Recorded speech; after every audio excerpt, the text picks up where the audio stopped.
Hello, everyone. How are you guys doing today? Welcome back to another Saturday Night Live. Yes, I was just looking for my phone.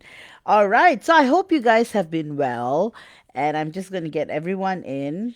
And I know many of you guys keep asking me, where do I do these lives? I do it on Facebook in a group, in our group called Free Twin Flame Readings Help and Guidance. So if you type that in the search bar, you should be able to find our group. All right. So with that, I hope you guys have been well. I know it's been such an intense week. The last full moon of this year, the cold moon, on the 4th of December has been the most intensifying, a lot of purging, vulnerability. If you find yourself sleeping for 16 hours straight, you know it's the body recalibrating to the new energies that's coming through. So a lot is going on. So you may be experiencing a lot of downloads, surprise messages, texts. A lot. This is like union period. So union period is full on right now.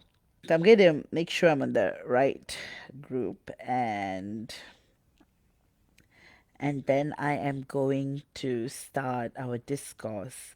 And I was like thinking what topic I should do, and I was thinking and thinking and thinking, and then I'm like, you know what? We should do something that's deep, intense, profound, and we needed to connect some of the like the deeper topics. So, all right, perfect. Volume is okay. Good day, Karen. Let me get everyone in. Perfect. All right. So I wasn't able to do as many daily updates the last week. I hope to do more this upcoming week. But to summarize what happened last week is intense energy shifts, a lot of downloads, especially for our Divine Feminine Collective. It has been such a testing period. So it and I mean it when I say testing period. So many of you guys have like been able to keep yourself together, have been able to embrace calm despite the storm. So well done. There's some of you guys who have been struggling so much, but right, in the twin flame journey, it's all about the energies, it's all about the frequencies we are in. So if one is stuck in the loom of blaming and whining, and that too is okay. That part is also important in the journey, but however, what it does is that it affects one's vibrations. So last week, in every angle, with the intense full moon, and it's also December, often this is the month where the triggers are the highest, because we're heading into the holiday season. And a lot of wherever you go, from the mall to the supermarket, you're going to hear Christmas songs. So all that may be a trigger. So just make sure that you are constantly thinking about God, looking within, seeking guidance from your internal teacher, and trying your best to stay as calm as possible. But having said that, if you are not able to, consider that too as part of the purging. But truly be kind to yourselves and be kind to others, guys. Really. In a world, in this world where we live, where people are just pointing fingers at other people, really take the moment to actually be kind to yourself and to others. Because especially when one is going through so much stress and duress, what one can do is extend love, because when we embody love, we become love, and that love is what brings our divine masculine back. And then often, truly, guys, it's about, from the highest vibration, 5D way of living and beyond, is all about balance and acceptance and trust for the journey itself, and to always honor the inner teacher, to respect and honor the inner teacher, the external teacher, to truly be in appreciation. You see, gratitude, appreciation, these are all higher forms of vibrational states. And especially when one is looping in the performance, wounded feminine stage, these things can become impossible. And then, and the worst is confusing a karmic relationship for a twin flame relationship too. So all these things do play a part, and hence that is the reason why sometimes confirming if you are on a twin flame journey can be very helpful. um, Having said that, every trial and tribulation, every obstacle in the journey is actually bringing you to the next level of expansion, awareness, and growth. So do not ever think the current stage you are in is bad or worse, or you are in the blaming, or you are like blaming yourself, you're blaming others, you're blaming the circumstances, you're blaming the ocean, the sun. No, truly, guys, but that too is part of the purging, because when you keep it in, that's not good too. But when you let it out, do it with poise and grace and respect for yourself. So that's the reason why moving from the performance stage to the stage of balance to the stage of higher dimensional living is often the most testing phase ever. Another thing is letting go of the notion that only if my DM is in the 3D physical with me, that everything is in balance. No, he can be in 3D physical union, but what matters is whether our DMs are in stable union or unstable union. Because when you're in unstable union, then you're going to keep looping back. You're going to go through the union and separation stages way too much. So stable union is what's important. And for stable union to occur, sometimes the universe in itself would create that kind of a clean separation. And that's why I always say trust your intuition. If you're guided to message your divine masculine, or if you're guided to send him that text, don't listen to anyone else except your higher self, your inner self, your higher dimensional teacher, your inner teacher, God. Just go for it. Always, if you have such a urge, it always means that our higher selves are planning something. So with that, astrologically, the upcoming week is going to be intense, especially with 1212 portal coming in. Guys, I've opened up spots for the 1212 portal healing and activations. It's 40 minutes. It's conducted over video call or remotely, up to you. And a lot of you guys always message me, does it have to be conducted on that day? No, we can it starts opening today and then goes on for a few other days too. But a lot of you guys prefer to have the healing done on the 12th of December itself. So again, guys, book fast so that you can get the time preference of your choice. I have the link in the description box. And with that, this 1212 healing is going to be super intense, truly, because it falls under the Jupiter retrograde period. And this 1212 portal, especially in the year of the snake, is going to bring about that final cleanse, that final rebirth. So that's the reason why you would find yourself feeling so much energetical shifts than ever before. And another important thing is that you would be noticing on many levels that you are feeling a lot of depth and wisdom of late. So that means you are entering a state of sacred detachment, surrender, and everything.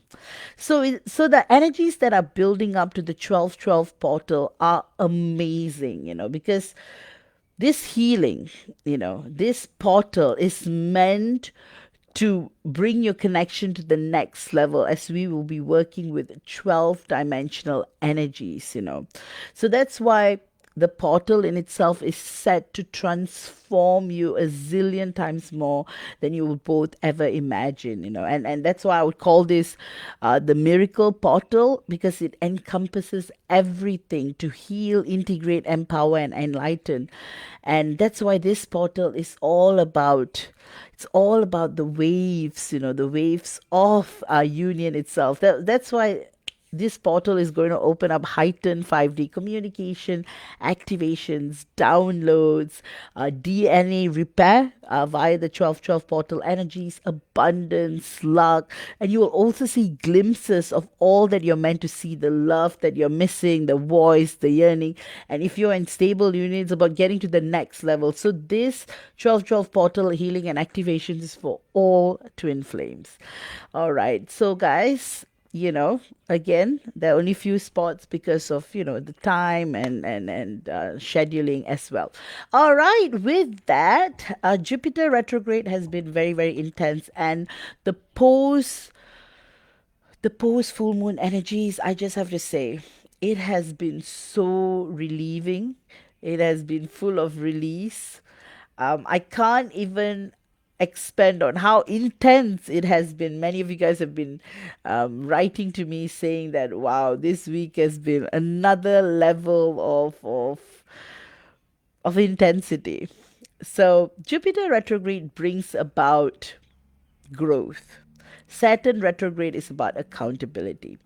So, as we cross from accountability to growth to being there. So that's what divine masculines are being pushed to feel right now during this season, is that they feel like whatever it is, they are ready to face the music. They are ready to take this journey on to the next level, creativity. So truly, guys, if you look back at every aspect of your journey, your past lives, your galactic past lives, everything, you will notice one thing.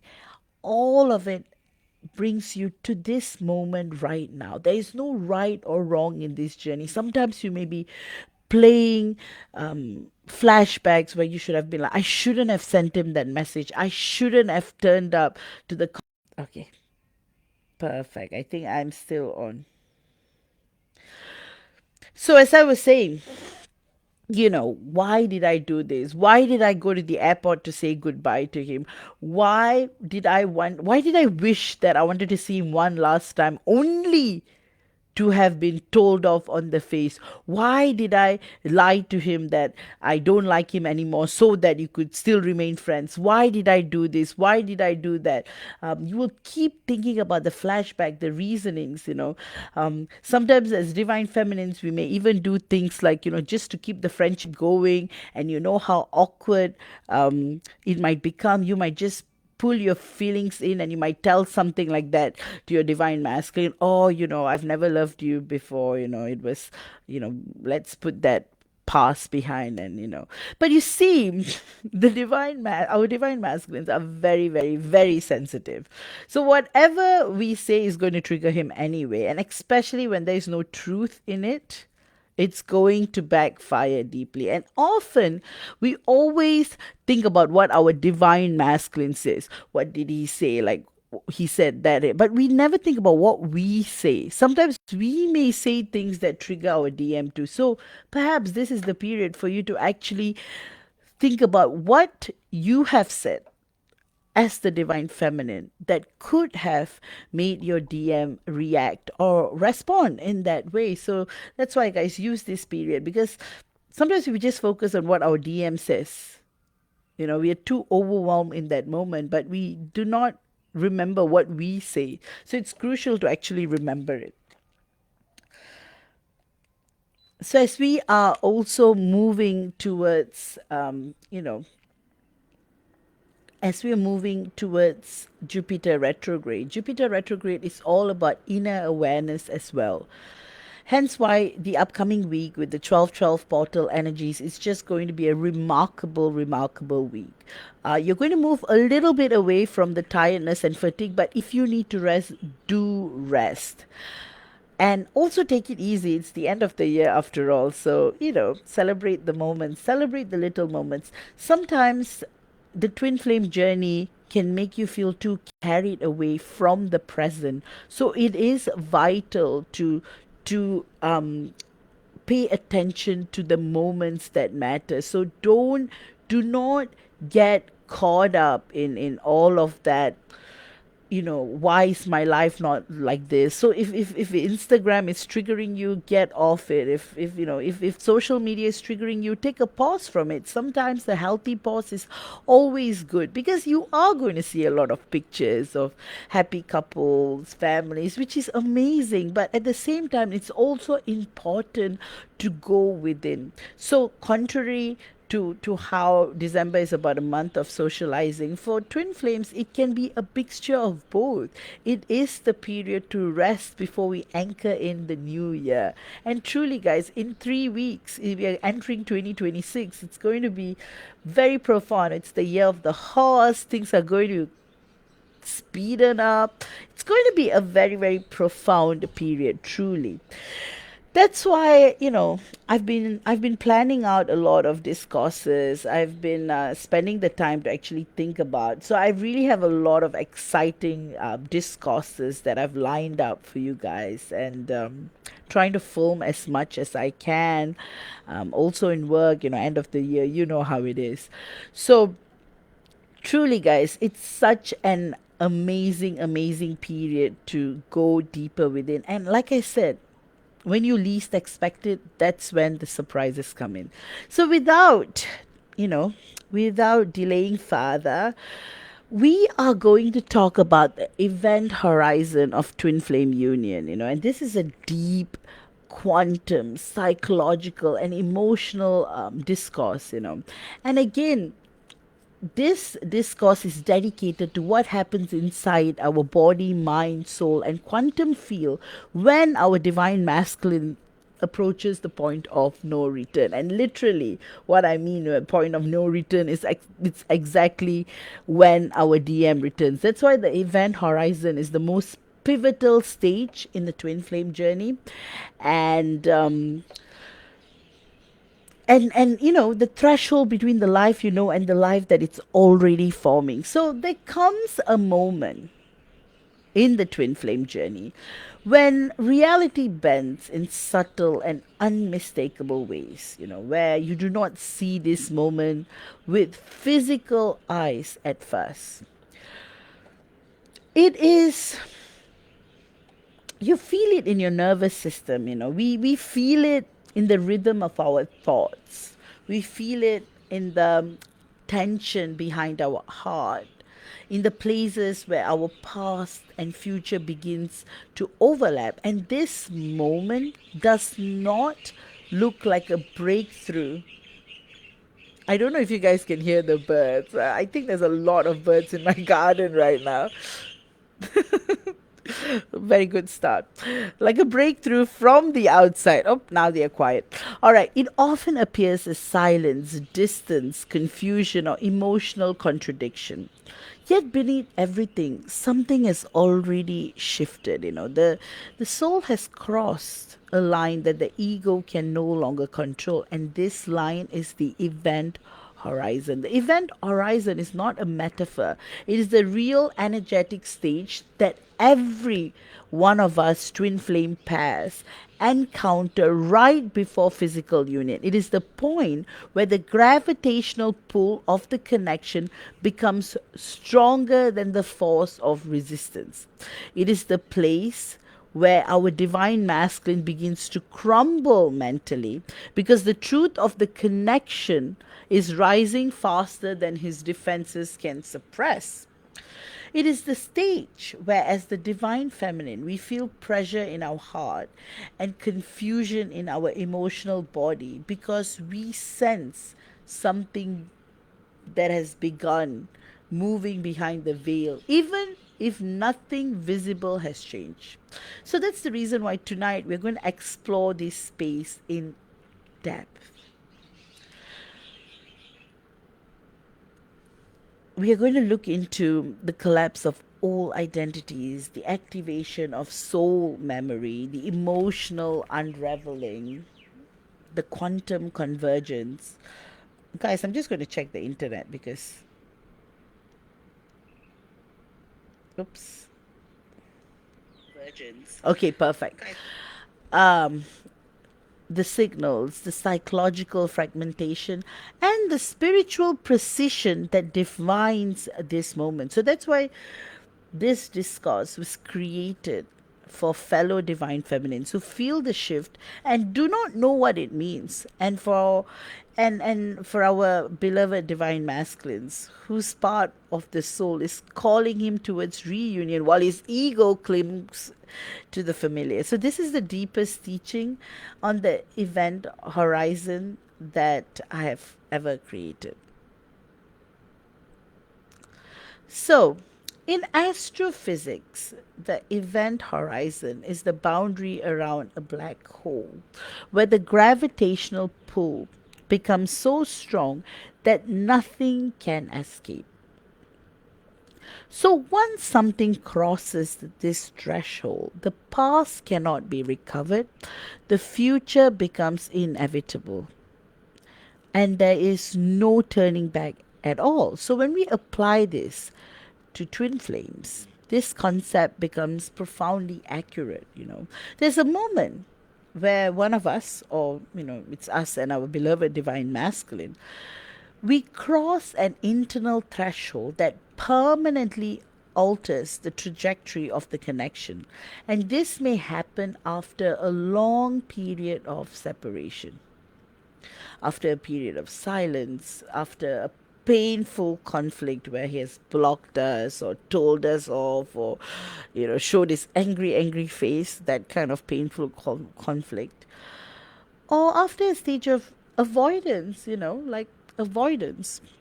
It may even occur at a moment when you feel the least hopeful. So, to understand how this works, imagine your divine masculine who has convinced himself that he cannot outrun his feelings. He feels his schedules, all the partying, all the business deals, all the suit buying. Suddenly you are seeing your divine masculine wearing suits.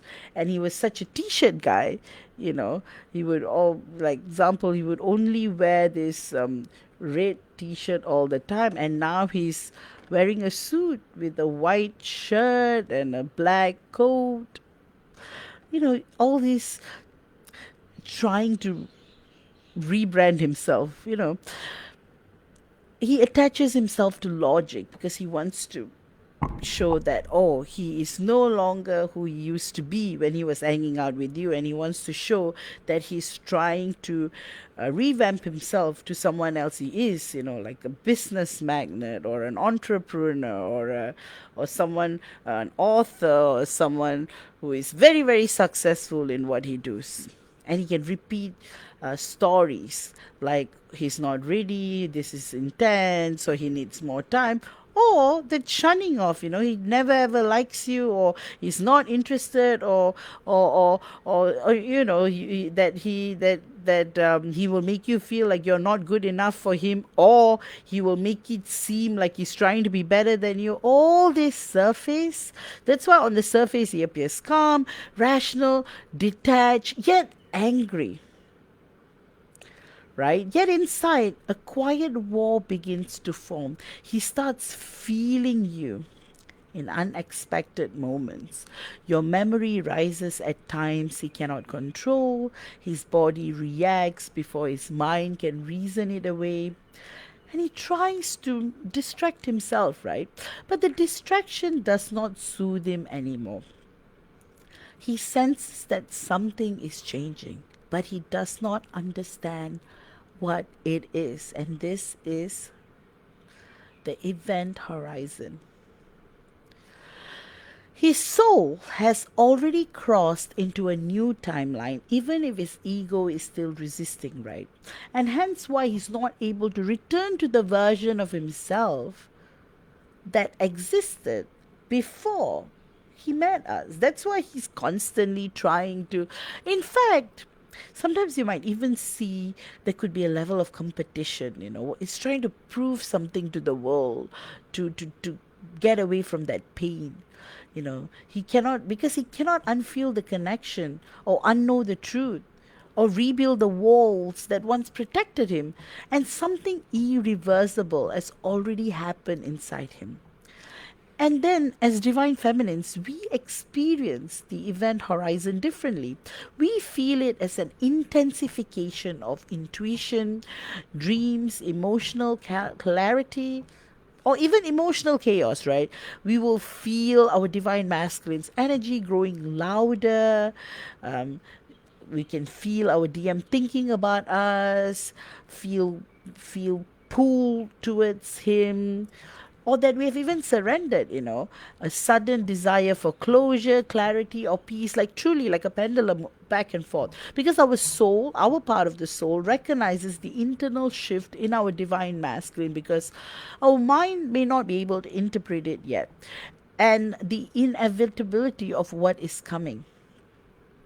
See, that's why understanding the event horizon as a spiritual and psychological point of no return is essential. So, as we move into the psychological collapse of our divine masculine's identity, so our divine masculine does not approach union through romantic readiness. Absolutely not. Because from the moment he met us, and that bubble phase, you see the bubble phase, I'm going to do a discourse on it. I've already that's the next one I'm going to do. The bubble phase is actually a preview to what stable union is, and everything that happens in between is like the total opposite of it. Anyway, I'll go more into that. Let's focus on this, right? So our divine masculine approaches union through psychological breakdown. And this breakdown is not destructive, it's actually corrective. It dismantles the identity he built to survive childhood wounds, societal pressure, and emotional conditioning. And during the event horizon, his whole identity begins to fail in practical ways. That's the reason why our divine masculines will feel emotionally overwhelmed by simple things, struggle to focus on tasks he normally handles with ease. That's why he may be quitting jobs, or he may quit his job and then do part time. He may be doing all sorts of things. He may be like 40 years old, and he'll be saying that he's going to retire, and then you would find himself, going back into the rat race. They do all sorts of things like that. You feel irritated without knowing why, without knowing why. He may feel numb yet restless. He may feel pulled inward. He would avoid conversations, not because he does not care, but because he cannot regulate the emotional intensity rising inside of him. So imagine your divine masculine. Imagine our divine masculine. He spent his entire life avoiding vulnerability, because vulnerability once meant danger. Suddenly, he meets us, his beloved divine feminine, and we activate emotions he has buried for decades. We awaken parts of him he did not know existed. We remind him of who he was before he learned to protect himself. He begins to feel alive and terrified at the same time. So, when he reaches the event horizon, his emotional body becomes louder than his rational mind.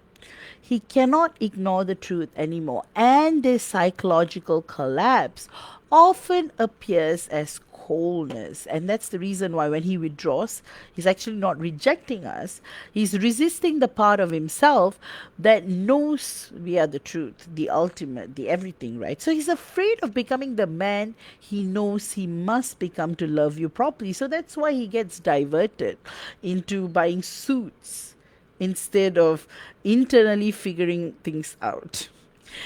He fears disappointing us, and that's exactly what he does anyway. And the even bigger fear is disappointing himself and also being seen.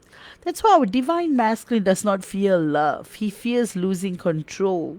losing the protective identity that kept him functional, that loving us will require authenticity that he does not yet feel worthy of.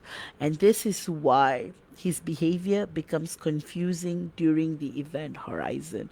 His actions do not match his feelings because his ego cannot keep up with the transformation happening in his inner world. So, as the divine feminine, our awakening is a signal of convergence, right? So, while our divine masculine undergoes psychological collapse, we undergo awakening. Our body begins to speak, our mind, before we can interpret the message, right? We may feel pressure behind our heart, feel anxiety without external triggers, have dreams where our divine masculine appears more vividly than usual. And then we will experience moments of peace then that appear without reason, right, out of nowhere. And these sensations are not random. Indeed, they are signals that the fields are converging. So, for example, as the divine feminine, we may be going about our day when we suddenly feel a wave of emotion that does not belong to us. We may feel sadness, restlessness, or longing that appears out of nowhere. And we may interpret this as our own emotional cycle, right? Yet, in truth, we are feeling our divine masculine's internal turmoil. That's why when the connection reaches the event horizon, both of us become sensitive to each other's emotional states. And as the divine feminine, we feel the fear of our beloved divine masculine. And our divine masculine starts to feel our longing or detachment, right? And our DM's nervous system begins to communicate through the quantum field. So another example is the sudden intuitive knowing that something is shifting. And as the divine feminine, we may sense that he's thinking about us, our DM is thinking about us intensely, and we may sense that he's questioning his choices.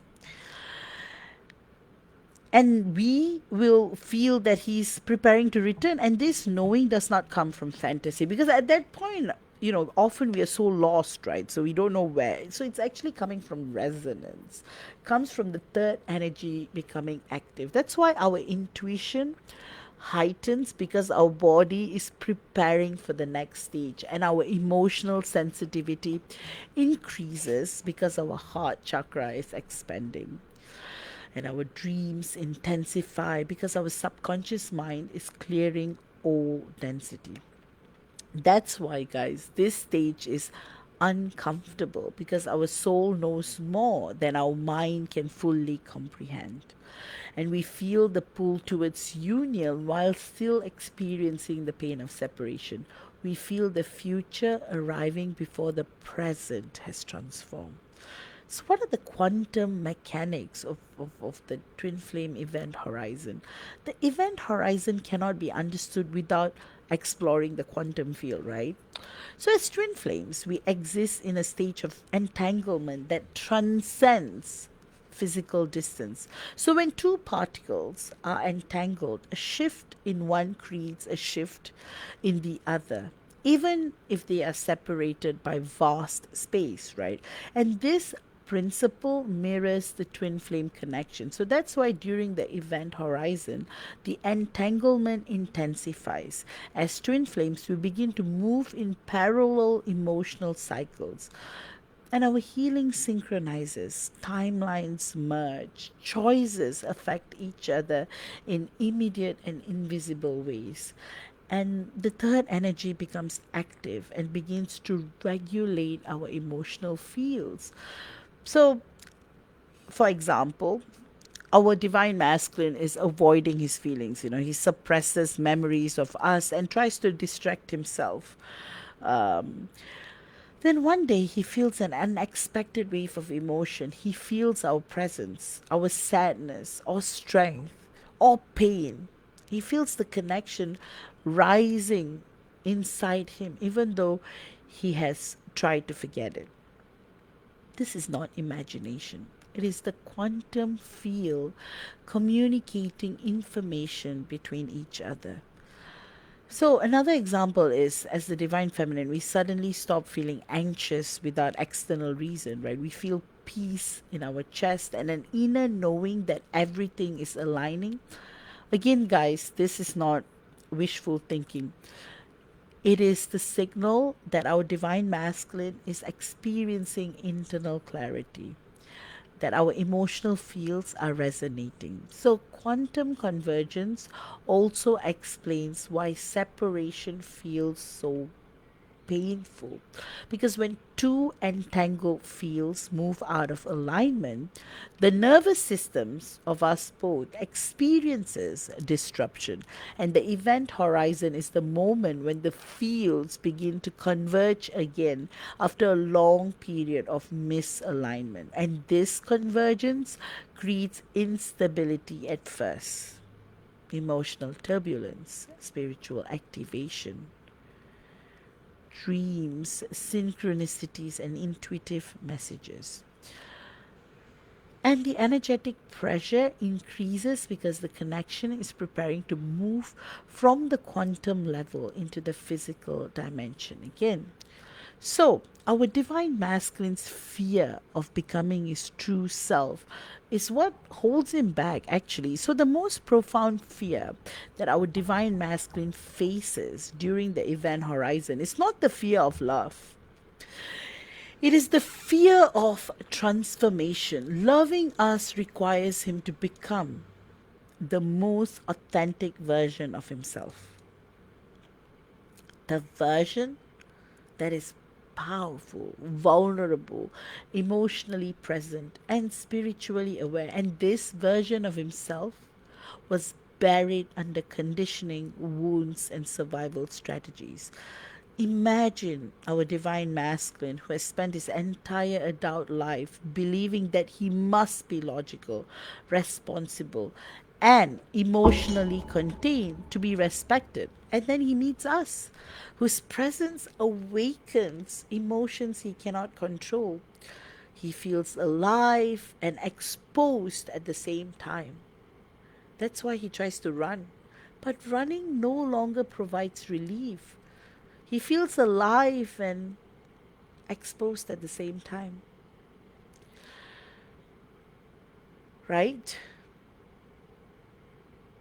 He tries to detach, but detachment feels painful. He tries to suppress his feelings, but suppression becomes impossible. He feels unprepared to face the depth of the connection. Our divine masculine's greatest fear is the doorway to union. And his fear is also the barrier, right? He fears that if he lets himself love us, he will lose the identity that kept him safe. But change is the only thing that changes, doesn't it? Our divine masculine fears the connection will demand emotional availability he has never practiced, especially that countless ex girlfriends or crazy karmic relationships that he might have experienced in his past literally, you know, women who have kicked him out, made him walk on the streets at night, to the point even a homeless person would offer him clothes. So imagine a scenario where DMs are brutally abused by their exes, where they have felt that they are not good enough. They're insulted in every aspect, their manhood. And then we come along. Too good to be true, too fake to be real, too inauthentic to be authentic. He fears that we will see the parts of himself that he believes are unlovable because of his past, because of what the exes did, the karmics did, the world did to him. And you know what is the most painful thing? Being rejected by the person you love the most. So what does our DM do? Rejects us first. Says things like he's not interested, pushes away, or chooses someone else. You see, saying not interested in like category 2 and in category 1, choosing someone else is the same in the way of us divine feminines. So this is why our divine masculine becomes silent, distant, appears cold. Because silence is our divine masculine's attempt to stabilize himself. Distance is his attempt to prevent overwhelming vulnerability. And coldness is a temporary shield against the intensity of the connection.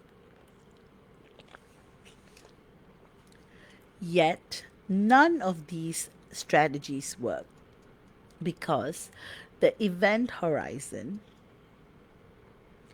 makes avoidance impossible. So, our divine feminine shadow becomes the sacred activation portal, while our divine masculine is navigating fear. As the divine feminine, we are navigating grief and longing and past pain. And the event horizon forces us to confront every unhealed wound that could destabilize union. And this is not punishment, it's purification. For example, we suddenly remember moments from past relationships where we felt abandoned, or we felt shamed, or one of the teenage loves where where it's so superficial, where the guy says something about your body weight or your nose, or it, the irony is you would have been extremely thin and skinny, and someone saying something like that. But you see, that's why I always say be kind in an unkind world, because compliments go a long way. Criticism can bring people backward a lot. You know how many people go through a lot of trauma because someone would have said something about their face, or their identity, or their culture, or their color, or how it actually carries with them. Like, it's so important. Be kind. Like I have this principle: if you can't say anything nice, don't say anything at all. Be kind, say something nice. You go to a restaurant, you compliment the chef, you compliment the food, you compliment the waiter, waitress who serves us. It can really go a long way, telling them something nice. Imagine being in their shoes, for anybody, your colleagues, your bosses. Compliments can actually motivate people, especially when it comes from your heart, when it's authentic. And people, there's a saying: sticks and stones can break your bones, but words can destroy us. So that's why they always say, in our tongue, Goddess Saraswati sits, and Goddess Saraswati will be very upset if one is, condemning others, or being unkind, because Goddess Saraswati is creativity, education, beauty, and that's why your tongue is your most beautiful, powerful organ. Use it wisely, guys. Sometimes we don't even remember the things we tell our DM. We might have said to our DM, we only focus on what he says. So we may relive childhood memories where we had felt unseen or unsupported. We may experience emotional flashbacks where we feel the fear of losing our divine masculine. These emotional waves are not regression, they are cleansing cycle. So as the divine feminine, we are the emotional anchor of the connection, right? So that's why, guys, the world around us plays a part, because the world can be very critical, right? The world can be saying things: don't do this, don't do that, don't practice this, don't practice that. Our soul is here to express in alignment with what our soul decides. That's why there is no right or wrong. you know it all goes down to values and authenticity. And that's why when you live from a higher dimensional vibrational frequency, you'll be able to see through people, right? That's why our body must be stable for union to hold. Our nervous system must be regulated. Our heart must be open but not collapsing. And our boundaries must be conscious rather than reactive. See, there's a famous story. Buddha, Buddha is just sitting down meditating, and then this crazy guy comes to him and starts scolding Buddha. Buddha doesn't react, and then starts spitting on his face. Buddha doesn't react, then starts throwing rocks on Buddha's face. Buddha doesn't react. And finally, he's like asking Buddha in a kind and polite way, why is it that you haven't reacted? The other guy I was throwing stones started beating me back. And Buddha said, I do not react, I respond. And then change the crazy guy forever. So that's why at this stage it's very, very, very important, and we often begin to detach, not as a strategy, but as a natural response to inner healing.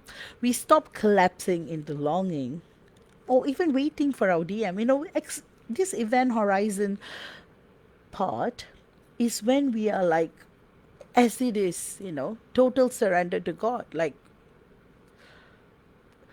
when we are at the worst, what worse can happen, right?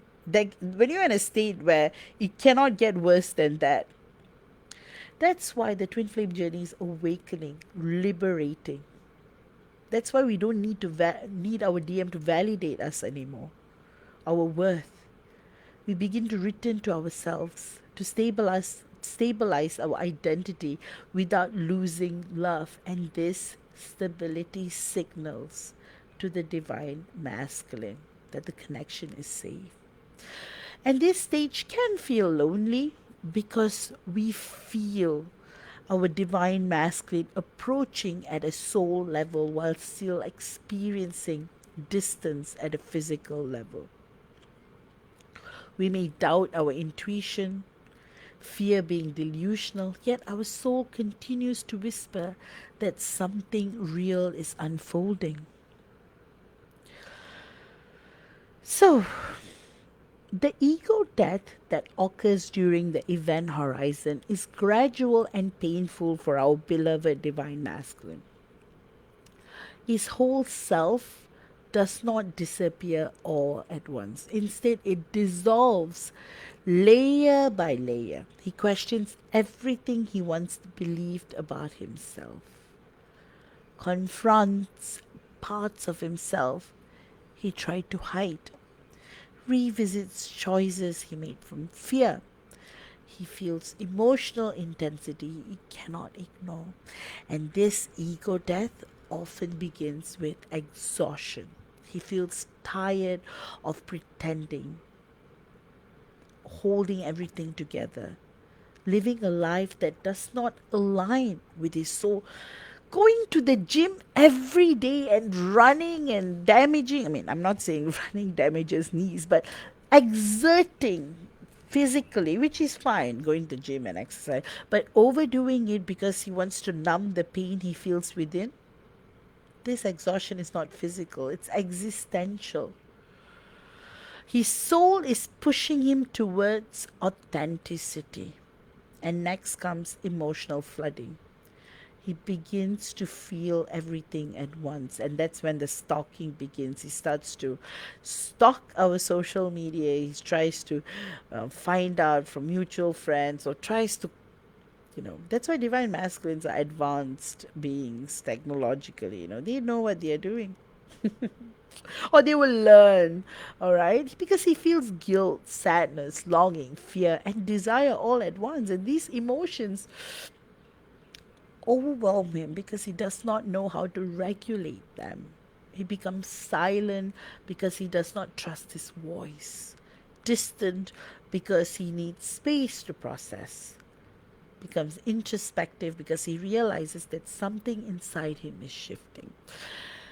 And the ego death reaches its peak when he realizes that his whole life is no longer sustainable and he cannot go back, or pretend, or settle, or numb himself. And his heart begins to awaken. And his intuition becomes stronger. And his soul guides him even when he resists. This is the moment As the divine feminine, we feel his energy intensely. We may we may feel his fear, his longing, his confusion, his desire to return, because the event horizon becomes visible in our emotional body. So the third energy convergence as is the bridge towards union, you see. So the third energy is the field. Like I always talk about the third energy, right? That emerges when both of us begin to align internally, right? It is the space between us that holds memory, destiny, emotion, and spiritual intelligence. So during the event horizon, the third energy becomes active and begins to synchronize our emotional and spiritual states. The convergence produces noticeable effects. We are pulled towards introspection, timeline shifting, heightened intuition, and feel intense emotional cycles that appear without external triggers. So, for example, our divine masculine, we may wake up one morning with a sudden urge to apologize or reconnect, even if he does not take action yet. And as the divine feminine, we may wake up with the feeling that something is coming. So our emotions begin to mirror each other, our thoughts begin to align, dreams begin to include each other, and this convergence also accelerates healing. Old patterns break open so that we can leave the system, right? All fear rises to the surface so that we can be released, and timelines collapse. The spiritual architecture of reunion begins to build itself in the unseen realm. So that's why the convergence stage is intense, because both of us, twin flames, are being prepared for the next chapter where our soul is rewriting our future, right? Our hearts are learning how to meet each other without collapsing into fear or codependency. That's why our emotional bodies are learning how to communicate with honesty and vulnerability. Guys, stable union actually requires a lot, but it comes in stages. You can't rush it. That's what I'm saying. Our body is intelligent enough to know.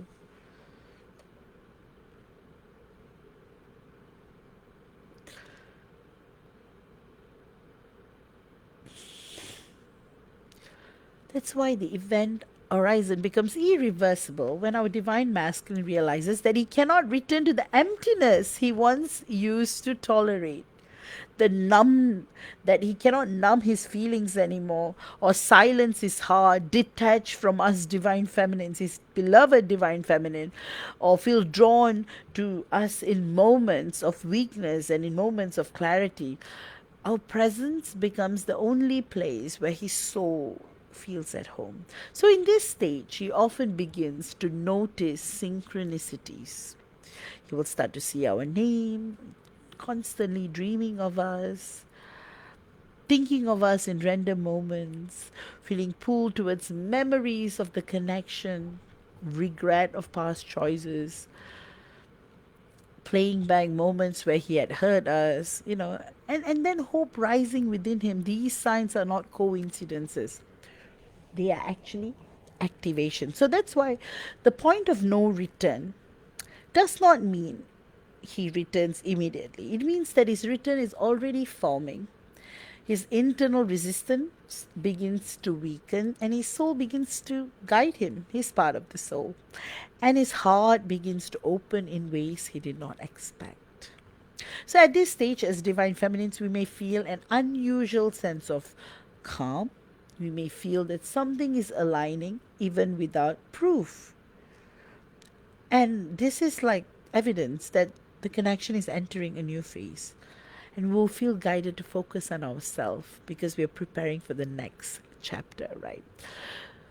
So that's the reason why, as divine feminines, we must integrate our own healing during this stage. And stabilize our nervous system, whole emotional boundaries, and trust our intuition without collapsing into longing. So this is the integration phase, for us divine feminines during the event horizon. We must allow our shadow to clear without falling into despair. And we must anchor ourselves into our own identity rather than seeking completion through union. So, to support this integration, we must practice grounding techniques. We can slow our breath, we can create emotional rituals that calm our system, we can practice self attunement by asking ourselves what is rising in our body right now, and what does this emotion need to move through me gently. We can reconnect with our creativity, our passions, our spiritual practices. But we must also release expectation, because the event horizon does not follow linear time. Our divine masculine may return suddenly or gradually. Anything can happen. That's why I always say keep it open. The more open it is, the better. And our divine masculines may open up in small gestures before large ones. He may reach out without fully explaining himself. As the divine feminine, we must allow space for his unfolding without trying to force clarity. Our stability is the anchor for the union timeline. So that's the reason why, guys,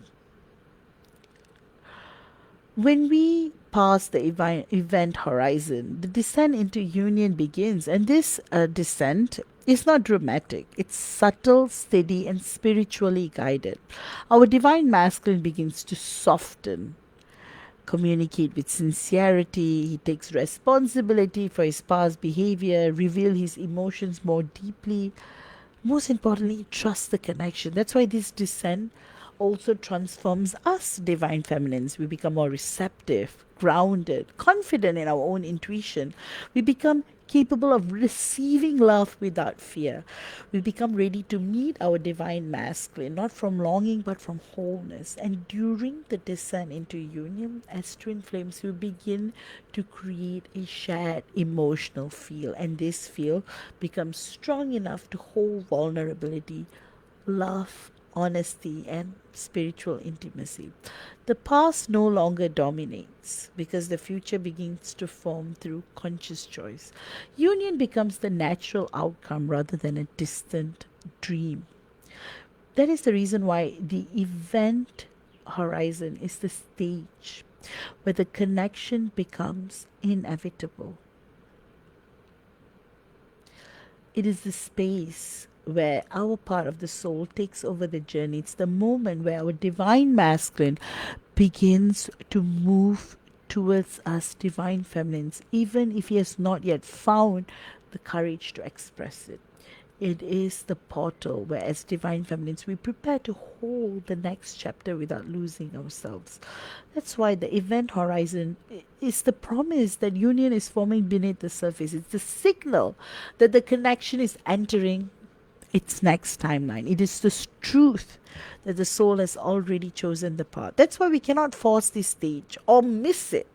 We can only recognize it. That's why when the event horizon arrives, the universe begins to rearrange itself around our connection. What is meant for us begins to move towards us. What is not aligned begins to dissolve. And the future begins to take shape. That's why union is no longer a question, it's a process already unfolding. So, as we delve deeper, I wanted to bring you into this part. As we delve deeper into this discourse, I wanted to touch on how our divine masculine avoids, how our divine masculine's avoidance begins to fail in real life. So I know this part, you guys will be listening intently. To understand our divine masculine at the event horizon, you need to see how his internal struggle appears in everyday life. Avoidance once worked for him, right? It helped him stay in control. He kept emotions locked away, convinced himself that logic was superior to intuition, pushed away anything that felt too intense, and kept his heart at a safe distance from vulnerability. So during the event horizon, avoidance stops functioning. Imagine our divine masculine who tries to distract himself with work, parties, crazy, useless guy friends. He feels his schedule. He sits in front of his computer watching the stock markets go up and down in the wee hours of the morning for a couple of dollars, when there are people who are like watching the stock market for millions, and on our DMs are like, feeling crashed over losing $100 and feeling like the king when the stock goes up by another 100. Convinced he can drown out his feelings with productivity. Yet every time he finishes a task, he feels an inexplicable sense of emptiness instead of accomplishment. And his mind drifts back to us, divine feminines, without permission. He hears our voice in quiet moments. He remembers something we had said during a random conversation. It could be a gin that he enjoyed. I mean, I'm talking about like literally. Like, for example, you guys might have had a gin and tonic, but the gin that you had used was called the Alchemist. And the gin is distilled in moonlight. Now, suddenly, that would appear to him, and you'll be looking for that. Or it could be about something that you had introduced to him. Maybe it could be like the rabbit sweet or something. He would find himself replaying a memory of our love or the way we looked at him, when we were excited about the ideas, or he may be even watching old videos that we would have sent him, right? So another example would be he may try to go out there, go and party, meet someone else, or he may flirt, sit across another woman, attempting to be normal, attempting to be present, and he would listen to her talk about a day. He will try to dance with another girl. He will nod, he will smile, yet something inside him is not responding. He feels disconnected, he feels bored, he feels irritated and guilty. Especially when the other woman is saying something important, yet his mind floats away and returns to you. He feels our presence more intensely at the dinner table than the women sitting in front of him or the date he tries to force. His body betrays him, his heart betrays him, his soul refuses to be silent. So the event horizon exposes emotional truth through practical collapse. Avoidance becomes ineffective because of the connection is no longer negotiable at the soul level. Our divine masculine realizes he cannot suppress what he feels. He's forced into confrontation with his inner world. Literally, he may be having a slice of cake, and that cake will remind him of us.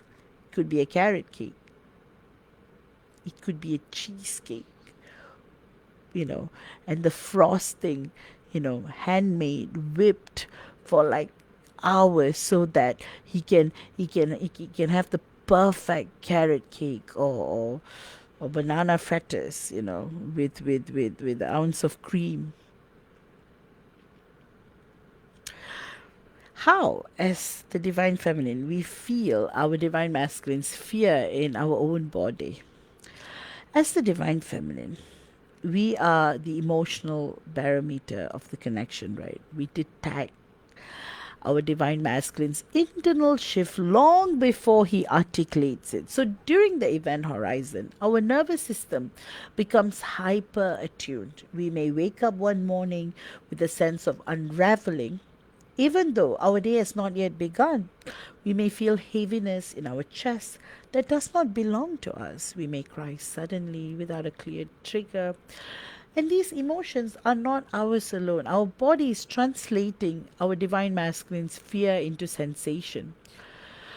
See, for example, as the divine feminine, we may suddenly feel anxious during a moment of calm. We may be thinking about the connection, yet our body tightens, our breath becomes shallow. We feel an unexplained pressure in our solar plexus. When we check our emotional landscape, nothing seems wrong in our life. Yet inside, within our body, something feels unsettled. This is often the exact moment our divine masculine is confronting a deep fear, such as the fear of losing us or the fear of not being ready.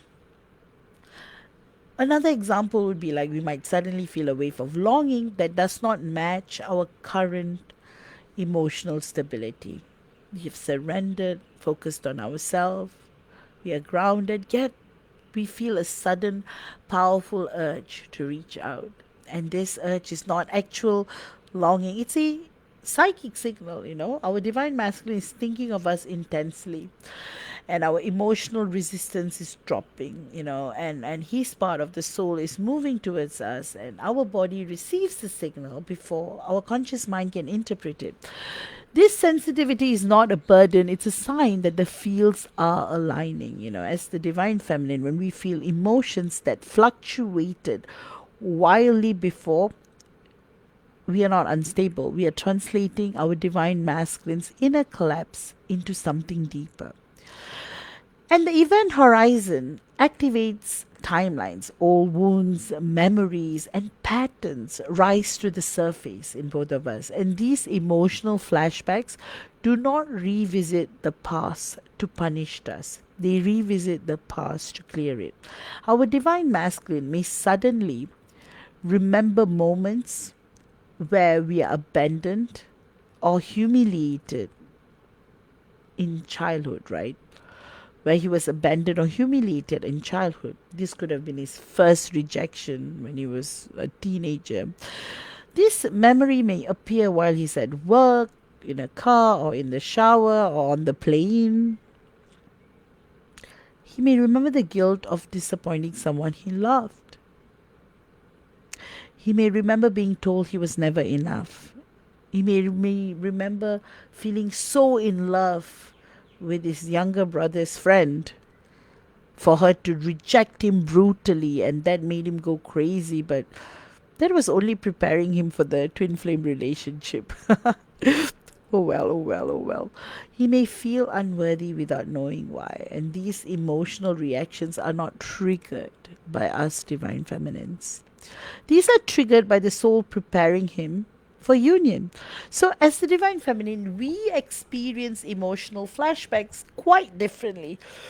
We may remember, former relationships, or remember the pain of losing someone, the heartbreak we thought we had healed from. These memories are not regressions, they are actually final clearing, purging. So the event horizon demands that we release any unresolved emotional density that cannot destabilize the reunion timeline. An example is, as the divine feminine, we wake up with an old memory of a moment where we had cried after someone we trusted walked away, or a very very close friend, or someone who just disappeared. The abandonment, to talk about the abandonment triggers.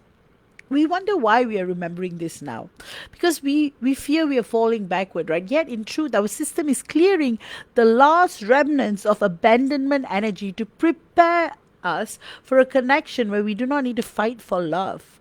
Another example is our beloved divine masculine remembers a moment in his childhood where he wanted comfort but was told to be strong.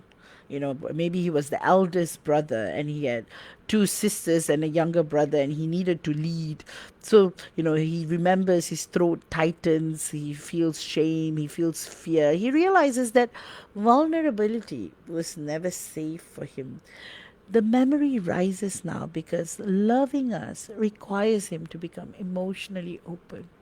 His part of the soul brings his memory forward so he can release the internal barriers. So flashbacks are the soul's final purge before alignment. I know you guys probably have a lot of questions, right? So I wanted to talk about a few case studies, you know, that can be an example, reveal the truth of the event horizon. So case study one, the divine masculine who vanished months, years ago. So divine masculine pulls away abruptly after a period of intense connection, a bubble phase. He says he's not ready, or he says he's not interested, or he says he needs space, or he just gaslights. He says he cannot do this right now. The divine feminine feels devastated.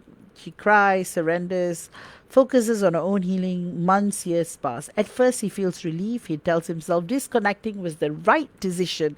He throws himself into watching movies under the stars, and all that kind of crap. He drowns himself in work, obsesses with the stock market, or starts creating apps, or tries to get into the wave, the new technological, like what to do, what is the latest thing to distract ourselves with. He spends time with his useless, redundant, awful friends, or people that are just toxic, pulling him down into vices that makes his soul feel hollow. He distracts himself, and then one night he remembers you. He dreams of you. He sees her smiling. He wakes up with an aching in his chest, and he tries to ignore it. And then the next week he hears a song in the club that reminds him of you. His stomach tightens. He tries to shake it off. And a month later, he's sitting alone at his home, and the silence feels heavy. He senses that something is missing. He realizes he has not really not felt truly alive since he stepped away from you. And he enters the event horizon. He feels you everywhere. He cannot suppress your memory. He starts imagining conversations with you. See, that's when, the 5D field is the multidimensional field is very active. Sometimes you keep feeling your DM being intimate, having conversation, because both ways. The guilt, he feels guilt, love, fear, he feels it all. Ego collapses, soul rises. So this is our divine masculine crossing into inevitability. So another case study is as the divine feminine stops chasing, hoping, waiting. She decides to focus on herself. She reinvests in her passions. She picks up a hobby. She goes into teaching. She starts a voluntary organization, and the energy begins to stabilize. She feels lighter, she feels more grounded, she feels like she's finally coming home to herself. Then unexpectedly she starts feeling him. We start feeling our DM, not emotionally but psychically, right? We feel our DM thinking about us, his fear, his longing, his confusion. The dreams intensify, like you keep having dreams non-stop, wake up with pressure in the chest, wondering what is happening right now. And we are and at this stage as divine feminines, we're not reaching or longing or trying to reconnect, but yet the connection is longer. This is us divine feminines entering event horizon. The detachment created the vacuum that pulled him closer, and our healing brought the fields into coherence, and stability activated the third energy. And our divine masculine begins to move towards us internally. At the same moment, we stop collapsing into attachment. And this convergence is the foundation of union, truly. So, why is it that our divine masculine silence increases right before his return? Silence is one of the most misunderstood aspects of the event horizon. As many of us divine feminines assume silence means disinterest. We assume silence means rejection, which is valid, right? And that everything is over. Yet, silence often appears when our divine masculine is closest to the breakthrough. For example, imagine our divine masculine who has been thinking of reaching out for weeks. He drafts a message, erases it, types again, hesitates. He feels overwhelmed by the fear of saying the wrong thing, that he will ruin everything. The greatest fear that we have moved on, we are happy with someone else. Sometimes he needs to investigate, right? Just because we are silent, he can't assume that we have moved on. But divine masculines can be quite, you know what I mean. And his greatest fear is that we no longer want him. or that he's not ready for the emotional responsibility. So instead of acting, he retreats further. So his silence is not avoidance, it's actually panic, vulnerability, and emotional overload. And the event horizon magnifies his fear because the soul is pushing him towards the truth. So silence becomes the cocoon where his ego dissolves. And the silence is temporary because silence is the final inhale before the exhale of return happens. So, how does the universe start to rearrange our lives, right? So, during the event horizon, the universe begins removing anything that does not belong in the union timeline. So, this may appear as sudden endings. Friendships will fall away, you may be moving into a new job, jobs become unstable, plans collapse, old relationships end, comfort zones dissolve. For example, our divine masculine may suddenly feel dissatisfied with his work and he may make rash decisions of quitting his very, very stable job.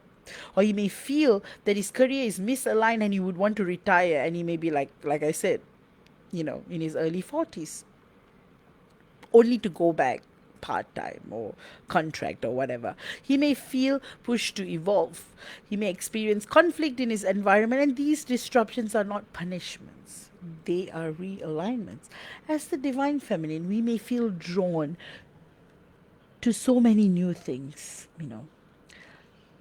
We may feel the desire to change our hairstyle, for example, or or we may feel push to move, travel, or release old attachment and lose interest in people who do not match our new frequency. That's why old friends, you may be like, you don't feel like hanging out with them anymore. Both of us are feeling spiritual reshuffling, and the purpose is simple. Union cannot form on unstable foundation. So everything that does not resonate within the next timeline must fall away.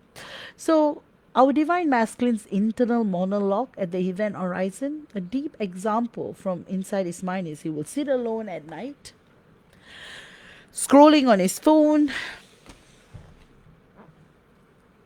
look at an old photo,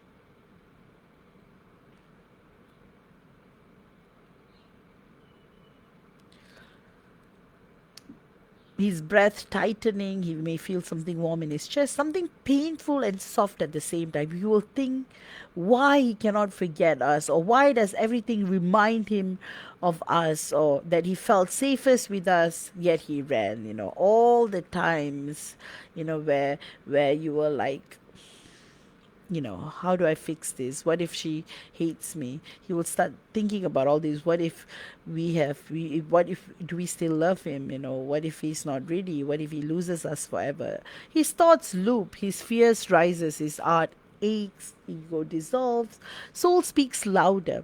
His soul says, literally, his soul says, you know who she is, you know where you belong. His ego says you will fail, stay away. His heart says go to her. His trauma says she will hurt you. His intuition says she will heal with you. And this is the masculine, divine masculine in the event horizon.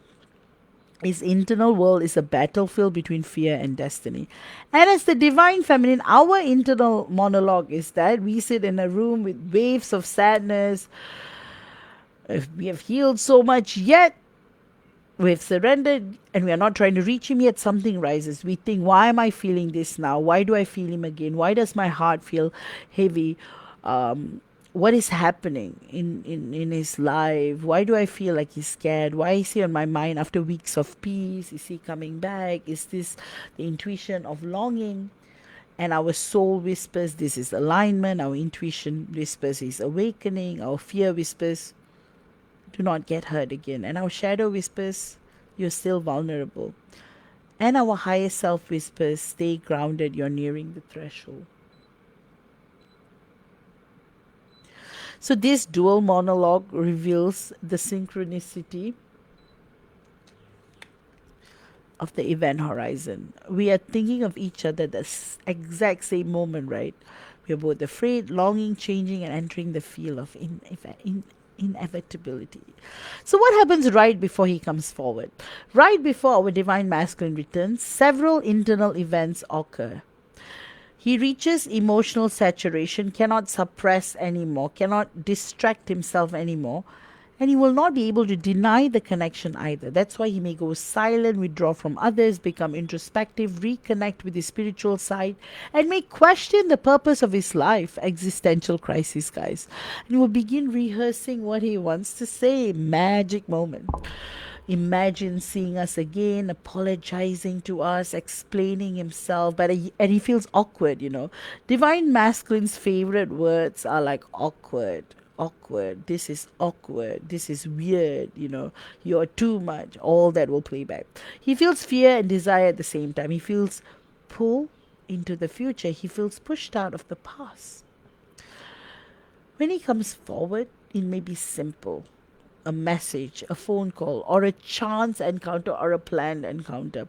Yet behind the moment lies months or years of internal transformation. And in that one hug, in that one kiss, all will be melted.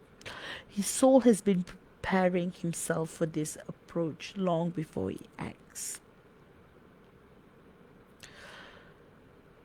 So the event horizon is the invisible bridge between separation and union, right? It's the period when both of us are being spiritually rewired. It is the stage where fear rises so it can be released, where longing intensifies so the soul cannot correct emotional imbalance and timelines merge, right? Finally, the invincible descent of the divine masculine into emotional truth. So there will come a point in the event horizon where our divine masculine begins to descend into emotional truth in a way that he feels almost involuntary, as if the deeper layers of his psyche have decided it is time to dismantle the structures he once relied on, and his conscious mind must simply endure the destabilizing unraveling that follows.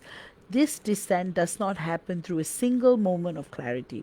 Instead, it occurs through a slow accumulation of pressure, inner tightening that grows heavier each day until he can no longer maintain the illusion of emotional distance. He may be at work, focused on a project, attempting to maintain a sense of normalcy, being normal, right? When a memory of us slips into his awareness, and instead of brushing it away like he always does, he feels an unexpected ache in his chest that he cannot ignore. He may attempt to shake it off, tell himself he's being dramatic, convince himself he has moved on, yet his body betrays him, because the event horizon is not a mental process but an energetic inevitability, a force rising from his subconscious that tells him the truth he is not yet brave enough to articulate. So the internal descent is marked by a strange duality. On one hand, he feels pulled towards us feminines, pulled towards his feminine in moments where he's least prepared to face his emotions, where he's drawn to our energy while simultaneously fearing the intensity of his own response. On the other hand, he becomes increasingly aware that the emotional numbness he built his identity upon is no longer reliable. He starts to sense that his life is out of alignment, not because anything external has changed, but because his inner world is reorganizing itself around the truth of the connection. His masculine logic cannot rationalize this shift, which creates a sense of disorientation that he hides from everyone around him.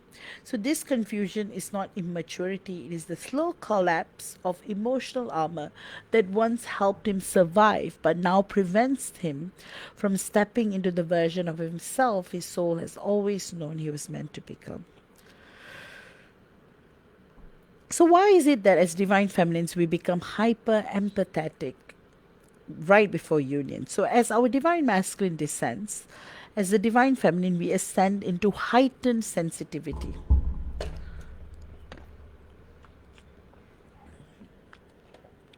And the increase in our empathic reception is not a flaw in emotional imbalance, but a precise energetic mechanism designed to keep the connection aligned as the timelines begin to converge, right? Our body becomes a vessel for intuitive information, so we cannot explain logically.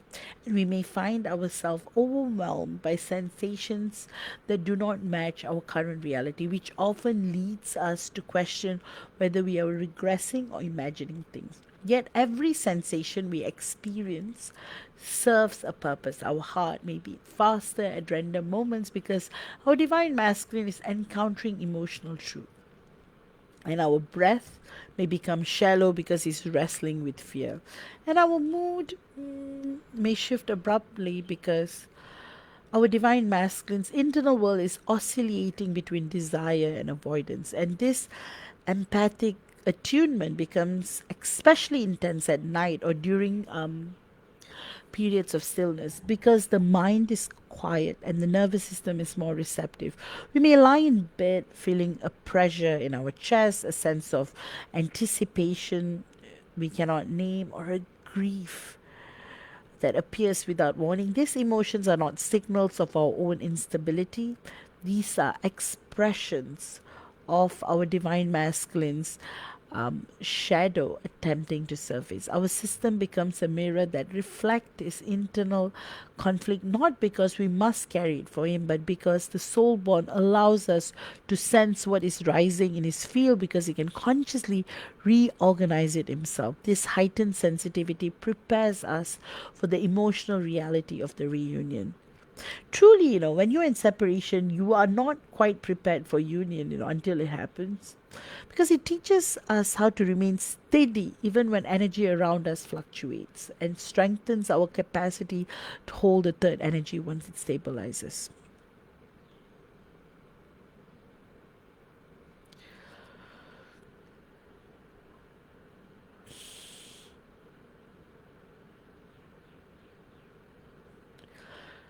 And our divine masculine's growing awareness that his life no longer fits him. One of the most profound examples of the event horizon appears when our divine masculine realizes that the life he constructed no longer feels like his own. Even though nothing external has changed, he may sit in a familiar room, surrounded by objects he once found comforting, yet everything feels strangely hollow.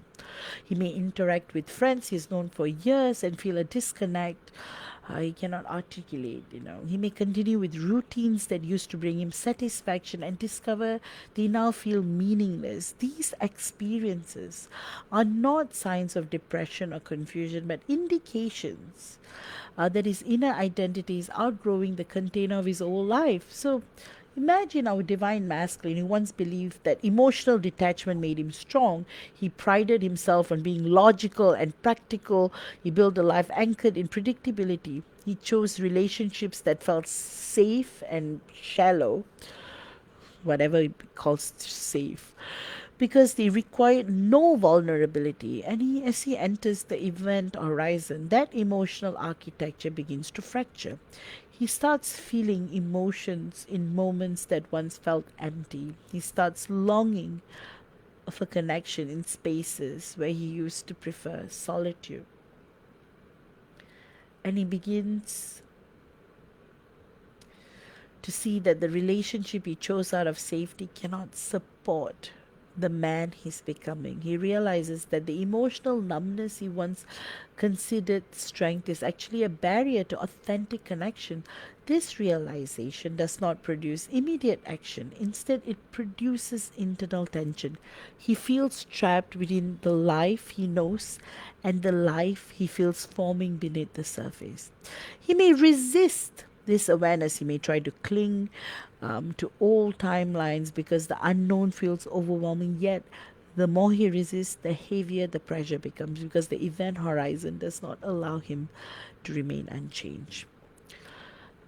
So, as our divine masculine confronts this internal collapse, as the divine feminine, we experience our own form of awakening that is equally profound. We begin to access soul memory, soul remembrance in ways that feel sudden clarity rather than cognitive recall. We may have flashes of recognition that feel ancient We may feel as though we have known our DMs across lifetimes. All memories will start coming back.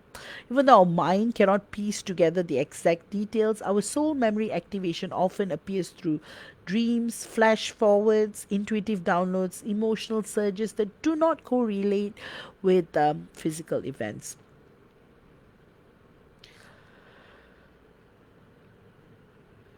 So suddenly, we may be just feeling all these downloads coming in. We begin to see the connection without filters of longing, fear, or expectation, because we are seeing it through the lens of our higher self.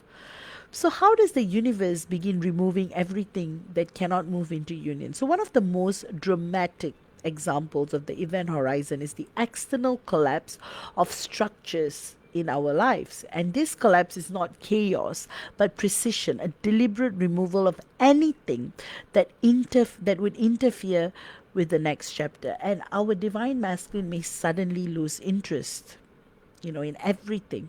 So it goes from him saying not interested in us to him being not interested in anything. He will experience conflict with close friends or fake friends. Real friends would start coming back into his life. Fake friends were so, wavered by the 3D physical, who are just as sorry, who are just awful beings, will just go away, who are no longer match his frequency, and this discord would push him towards authenticity.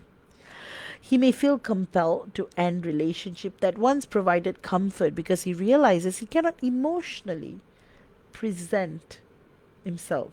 He can't present in them while his soul is committed elsewhere. So it's a deliberate removal of anything that would interfere with the next chapter, right? So our divine masculine will lose interest in everything that once made him feel valued. And although this appears disruptive, it is an invitation to step out of a life built on emotional avoidance. That's why he ends those relationships. Good news, right? Because he cannot be emotionally present. And as divine feminines, we experience similar shifts. We feel disconnected from friendships where we must shrink ourselves. We lose interest in activities that once defined us. We'll feel the urge to restructure our environment, our routines become our priorities. Shifts are not random. The universe is recalibrating our field to match the energetic frequency of union. So anything that cannot hold the new vibration must dissolve.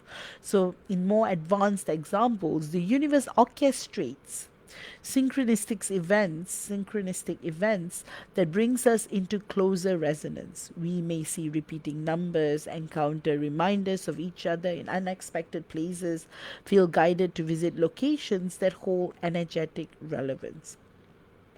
These external signs are not simply spiritual encouragement, they are indicators that the quantum field is aligning the timelines. So our divine masculine, I'm going to do a deep dive, a very deep dive into our divine masculine's emotional spiral before the breakthrough. So divine masculine spiral during the event horizon is complex and often misunderstood. It does not follow a linear pattern. Instead, it moves in cycles that reflects his inner conflict. In the first phase, he feels curiosity and longing. He wonders how we are. He feels pulled to check our social media. He imagines what life with us would feel like. In the second phase, fear rises. He worries about being vulnerable. He worries about disappointing us, about the intensity of the connection, and these fears overwhelm him and he retreats. In the third phase, regret emerges. He remembers moments when he felt alive with us. He recalls conversations that awakened parts of himself he forgot existed. He realizes that the emotional safety he felt with us is trapped. He wonders if he made a mistake. And this regret deepens into longing, which pulls him back towards us internally, even if he does not take action yet. And in the last phase, the fourth phase, he reaches emotional saturation. Avoidance stops working, distraction stops numbing him, logic stops protecting him, and his heart becomes louder than his fear. He cannot escape the truth anymore. And this emotional saturation leads to the breakthrough moment where he shifts from resistance into contemplation of action. And our divine masculine often reaches this moment through a triggering event. And such a moment of intense loneliness, a dream of us, or a sudden realization that time is moving and he's still living in a version of himself that does not feel true. And what goes on with us, we experience emotional spiraling differently, and it's rooted in intuitive recognition rather than fear. So in the first phase, we feel longing and confusion. We struggle to understand our divine masculine's behavior. We want clarity. And in the second phase, we begin healing ourselves, right? And we learn emotional independence. We reconnect with our inner identity, and the healing stabilizes our field. And in the third phase, we begin releasing attachment. We no longer need our divine masculine to return in order to feel whole. We begin to trust the timing of the universe. We surrender without giving up, and this surrender is vibrational choice rather than a withdrawal of love. And in the fourth phase, intuition returns. We feel our divine masculine's presence in our dreams. We receive signs. We sense his fear. We recognize his internal battle, and these signals do not destabilize us. Instead, we remind ourselves that reunion forms through alignment rather than force. You know, that's why that wounded feminine face of forcing, blaming, shaming all goes away.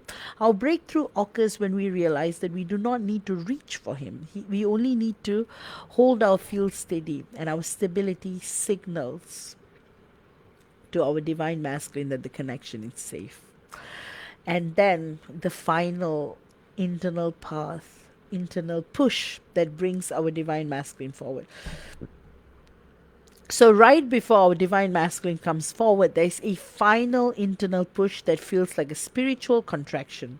He may feel restless for days, experience emotional waves, feel compelled to reflect deeply. He may experience soul level panic that arises not from fear of us, but the fear of losing us forever. And this internal push often comes after a moment of clarity. He realizes that the connection has followed him everywhere, that no matter how much he tries to suppress his feelings, they never disappear. And he realizes that we, his divine feminines, we are the only person who ever made him feel truly seen, and that destiny is already chosen, and the decision he thought he had is no longer real, and the connection feels inevitable, and this leads him to action.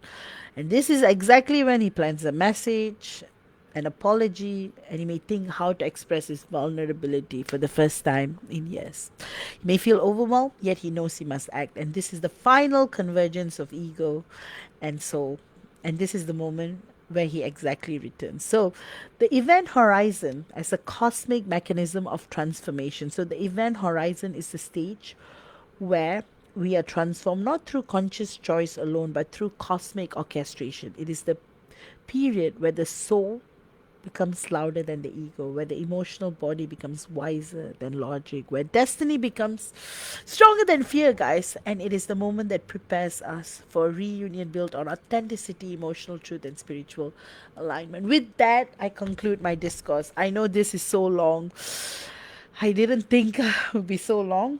I'm going to just look at the comments, make sure that, oh my goodness. Oh, Samantha, lovely to see you. Perfect.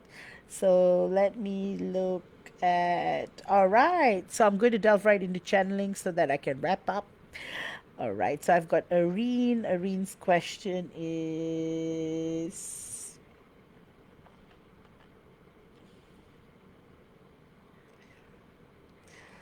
Hi, V. Starting to lean away. Okay.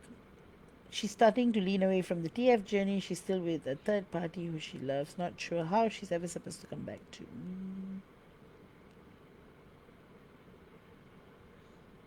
All right.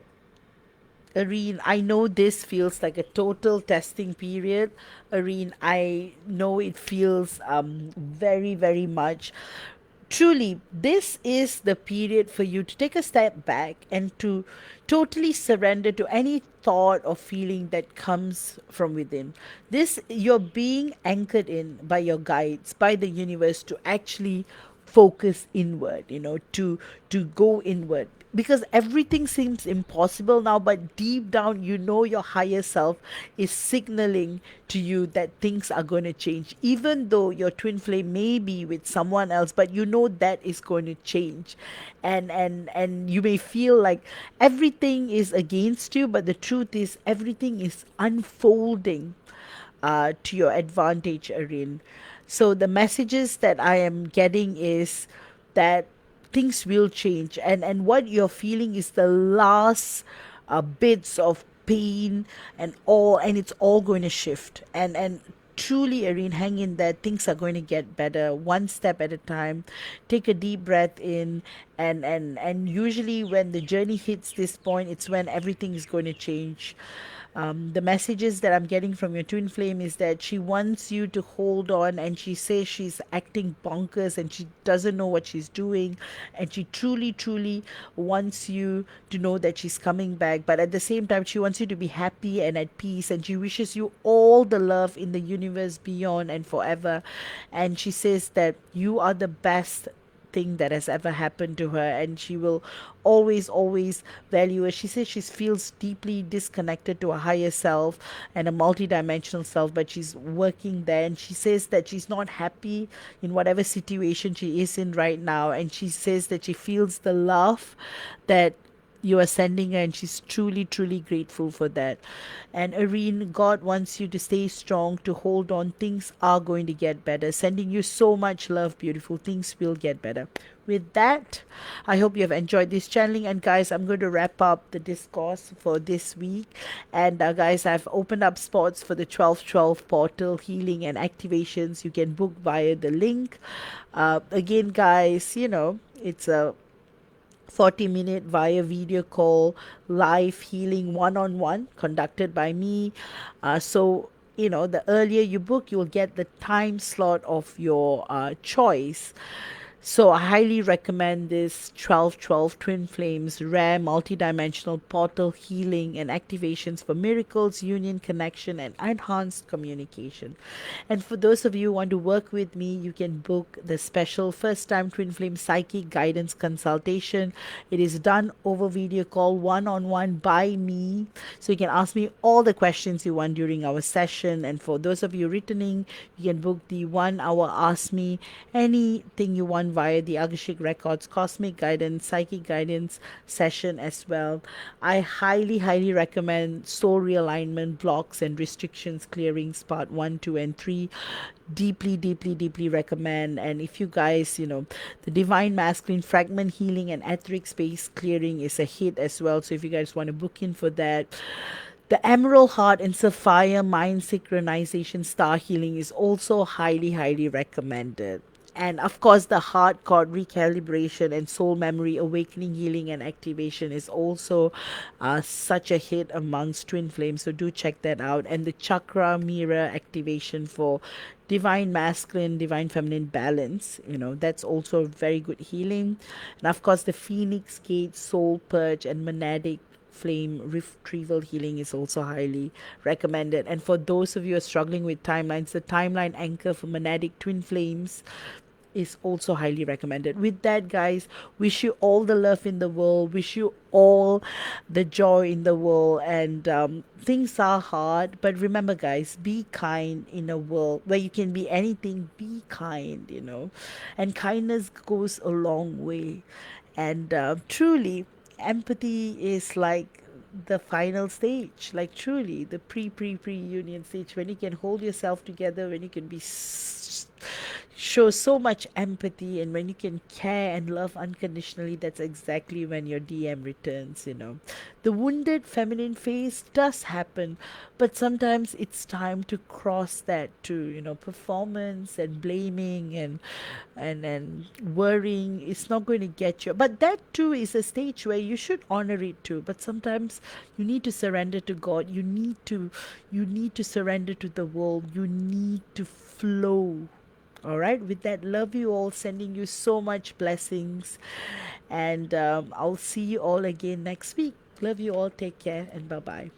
And I will see you all soon. I'm definitely creating more discourses for this week. So I hope to post every day next week, and I'm hoping to resume the daily collective twin flame readings and updates as well. So watch the space. I've really, I'm so excited. I've prepared a lot of. I'm on the verge of filming more, and really, there are so many topics. Like I said, the next one that I'm going to post is you know, really, I'll give it away. All right, twin flame love begins with disinterest and ends in soul addiction, and the bubble phase was the preview of our stable union. So I'm going to do this discourse soon. Really, I'm so excited about it. So watch the space. That's going to be the next one that I'm going to drop. All right. With that, so much love, so much blessings. God is with you always. External teachers like me are here to guide, to awaken your internal teacher. So always trust God, always trust your higher self, trust your intuition. Remember, all the answers are within. External teachers here, like me, are here to inspire your own internal teacher and your journey. With that, blessings, blessings, blessings. Truly, guys, this is Union Brilliant. I'm getting so many emails, messages saying that you're stabilizing Union. I'm so happy, so proud of you. I'm so proud of some of you. I've been working with you guys for a while and seeing all this success. Truly, I can't be. I'm so happy. All gratitude to God. All praise to God always. Truly, truly, truly. All praise to God. All gratitude to God. So all the best to you all, and see you all soon. Take care. Bye bye.